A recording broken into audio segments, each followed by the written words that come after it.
सिर्फ 10 मिनट की देरी आपकी पूरी जिंदगी बदल सकती है? या फिर किसी दिन किस्मत आपके कदमों में पड़ी हो और आप उसे सिर्फ इसलिए खो दें क्योंकि आपने कहा अभी तो बहुत समय है, कल कर लूंगा। आज की कहानी एक ऐसे ही युवक की है जिसने समय को हल्के में लिया और फिर जीवन का एक ऐसा मोड़ आया कि उसकी दुनिया पूरी तरह हिल गई। उसका नाम था रवि। लड़का था, समझदार, होशियार, सपने बड़े, लेकिन उसका एक बड़ा दुश्मन था, आलस्य। यानी किसी काम को टालने की आदत। हर जरूरी काम वह यही कहकर टाल देता, कल कर लूंगा। अभी तो पूरी जिंदगी पड़ी है काम करने के लिए, अभी पढ़ाई नहीं, मस्ती करनी है। माता पिता उसे समझाते, कभी प्यार से कभी गुस्से से, बार बार यही कहते, बेटा समय कभी वापस नहीं आता, अभी संभल जा वरना पछताएगा। लेकिन रवि को लगता ये तो बस पुरानी बातें हैं। आखिरकार रवि 12वीं की पढ़ाई पूरी करने के बाद आगे की पढ़ाई करने शहर गया। लेकिन शहर में भी वो हमेशा पढ़ाई की जगह दिन भर रील्स, गेम्स, दोस्तों के साथ फालतू बातें, बाइक पर घूमना, सिर्फ इतना ही करता था। पढ़ाई तो जैसे उसकी लाइफ से गायब ही हो चुकी थी। इसी बीच एक दिन शाम को जब रवि मोबाइल पर गेम खेल रहा था, तभी उसके फोन की घंटी बजी। रवि ने जब फोन उठाया, फोन उठाते ही वो अंदर तक हिल गया। फोन उसके दोस्त केशव का था। फोन उठते ही केशव खुशी से रवि को पार्टी देने की बातें करने लगा कि आज मैं बहुत खुश हूँ, इसीलिए तुम सभी दोस्तों को मैं पार्टी दूंगा। रवि बोला, अरे भाई बताएगा भी क्या बात है? तो केशव बोला, भाई मेरी रेलवे में नौकरी लग गई, 80,000 महीना मिलेगा। रवि ने उसे कहा बधाई हो और फोन काट दिया। फोन कटते ही वह अंदर से टूट गया। उसने शीशे में खुद को देखा और पहली बार खुद से पूछा, मैं हमेशा पीछे क्यों रह जाता हूँ? मैं क्या कर रहा हूँ? मैं और केशव एक ही साथ एक ही क्लास में पढ़ते थे और आज वो सरकारी बाबू बन गया और मैं निठल्ला घूम रहा हूँ। वो अपने पैसों से माँ बाप को खिलाएगा और मैं माँ बाप के पैसे पर पल रहा हूँ। चिंता में उसने सोचा कि थोड़ा बाहर से टहल कर आता हूँ, शायद मन शांत हो जाए। वो एक शांत और अकेली जगह पर घूमने गया। वहीं एक बड़े पेड़ के नीचे एक बौद्ध भिक्षु ध्यान में बैठे थे। रवि ने सोचा बाबा से अपने जीवन के बारे में कुछ पूछ लेता हूँ, शायद कोई रास्ता मिल जाए सफल होने का। रवि उनके पास गया और रोते हुए बोला, बाबा मेरी मदद कीजिए, मैं हार चुका हूँ। भिक्षु ने धीरे से आंखें खोली। उनकी आंखों में ऐसी शांति थी कि रवि खुद शांत हो गया। फिर उसने अपनी सारी परेशानियां उन्हें बता दी। भिक्षु बोले, वत्स तुम्हारा सबसे बड़ा दुश्मन बाहर नहीं, तुम्हारे अंदर है।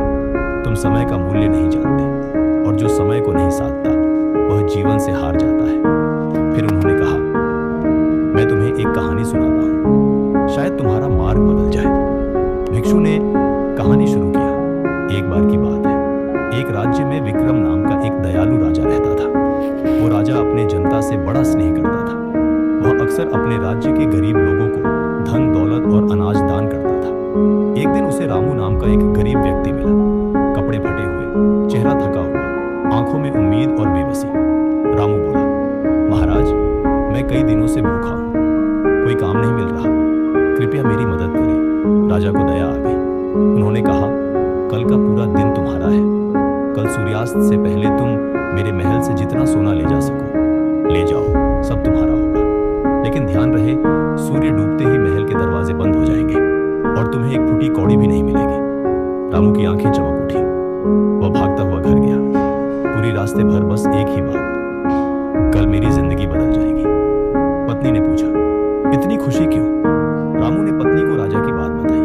पत्नी भी खुश हो गई। उसकी पत्नी बोली, अरे वाह, राजा जी तो बड़े दयालु हैं। अगली सुबह रामू रोज की तरह लेट से उठा। पत्नी ने नाश्ता बनाया। रामू बोला, पहले खा लूं फिर जाऊंगा, दिन तो पूरा मेरा है। खाने के बाद बोला, थोड़ा घूम लूं फिर महल जाऊंगा। पत्नी चिल्लाई, अरे आज भर का ही समय दिया है। पर रामू बोला, अभी बहुत समय है।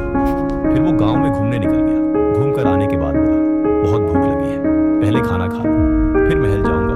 वो बैठकर धीरे धीरे मजे से खाने लगा, जैसे कोई शाही दावत चल रही हो। खाने के बाद बोला, थोड़ा थक गया हूं, बस आधा घंटा सो लूं। पत्नी बोली, समय दिखता नहीं, राजा ने आज ही भर का समय दिया है।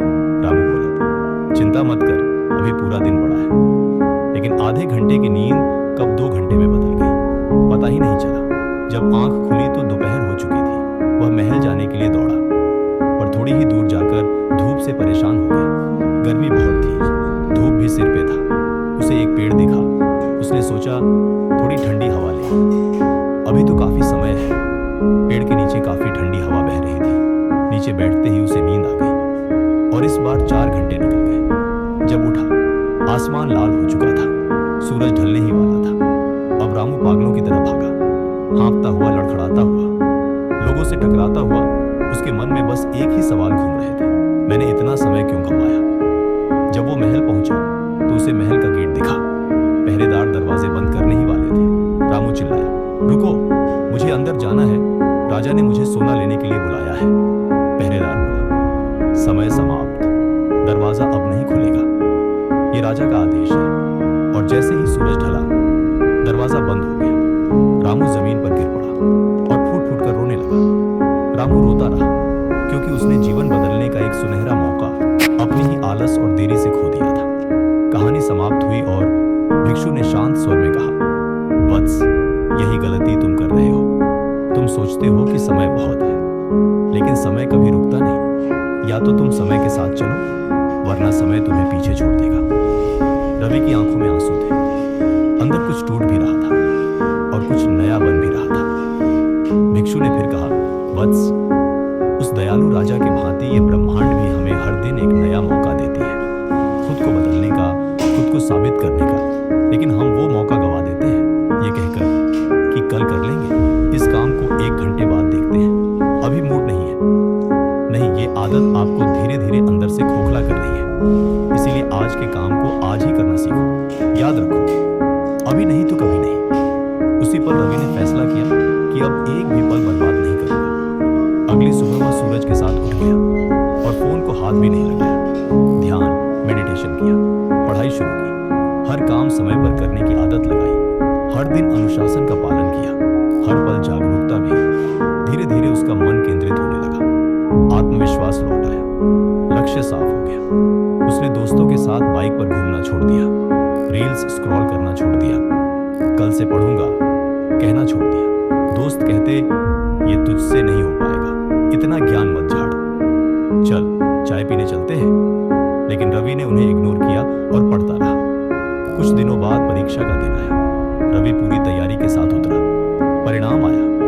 वह कॉलेज के टॉप 3 रैंक में था। जो लोग कहते थे तू नहीं कर सकता, अब वही उससे पूछते, भाई तूने कैसे किया, बताना। उसके बाद रवि फिर उस पेड़ के पास गया जहां भिक्षु बैठता था। लेकिन वहां सिर्फ एक बोर्ड लगा था जिस पर लिखा था, जिसने समय को साथ लिया उसे अब शिक्षक की जरूरत नहीं। भिक्षु जा चुके थे। रवि मुस्कुराया क्योंकि अब वह जाग चुका था। रवि जब बड़ा हुआ तो एक बड़े लेवल का सफल बिजनेसमैन बना। एक दिन एक आदमी ने उससे पूछा कि रवि सर, आपकी सफलता का रहस्य क्या है? रवि मुस्कुराया और बोला, वर्तमान क्षण, यानी प्रेजेंट मोमेंट, क्योंकि इसी में सब कुछ संभव है। समय सबको बराबर मिलता है, दिन में 24 घंटे। फर्क सिर्फ इतना है कि कौन उसका उपयोग करता है और कौन उसे गंवा देता है। इस कहानी से हमें यही सीख मिलती है कि हर काम को उसके सही समय पर करो, क्योंकि आज का टाला हुआ काम कल आपकी किस्मत के लिए बंद दरवाजा बन सकता है।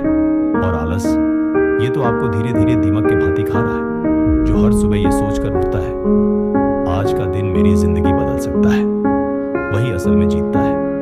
इसलिए उठो, जागो, समय को साधो, क्योंकि आज का समय कल आपकी किस्मत बन सकता है।